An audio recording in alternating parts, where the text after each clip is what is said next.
ምርጥ ጓደኛ ማለት ማን ነው ተብለህ ከተጠየቅ ስታየው አላህን የሚያስታውስ መሆን አለበት።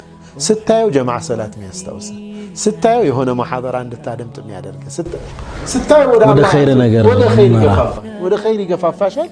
ይሄ ጥሩ ጓደኛ ነው። እቺ ጥሩ ጓደኛ ናት። በቃ ለኛ ለዱንያም ለአኺራም ጉዳያችን የሚጠቅሙ ሰዎች እነዚህ ናቸው። ከዚህ ውጭ ያሉት ውሎች በሙሉ ወይዘር ዱንያችንን የሚያበላሹ ናቸው፣ ገፍላ ለዱንያም ጥቅም የላቸውም፣ አኺራችንንም የሚያበላሹ ነው የሚሆኑት። ይህንን በጣም መጠንቀቅ ያስፈልጋል ይላሉ። ግን አንድ ሰው ቀደር ደግሞ እንደው የአላህ መሻት ሆኖ አላህ ጣለበት፣ ተሰለጠበት፣ እንዲህ አይነት ሰው ጋር ለመኖር ተገደደ።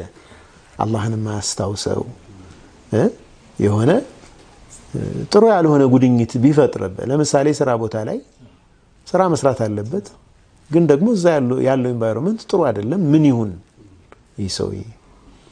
ይህ ሰው ቀልቡን ያሸፍታሉ።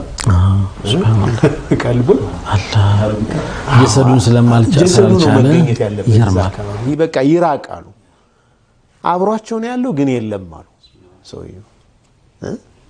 በቃ ይራቃቸው። ይሄ ምንድነው የሚባለው?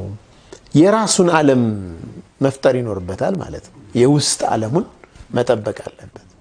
ይሄ ሌላ ጁህድ ነው። በዛ አዛ ሊደረግ ይችላል አሉ።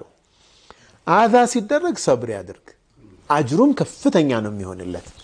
ጥሩ ጓደኛ ምናልባት አግኝቶ ኮምፎርታብሊ ከሚኖረው ሰው የበለጠ በመጥፎ ኢንቫይሮንመንት ውስጥ ሆኖ ያን ታግሎ ራሱን ጠብቆ የሚኖረው ሰው የተሻለ አጅር ሊኖረው ይችላል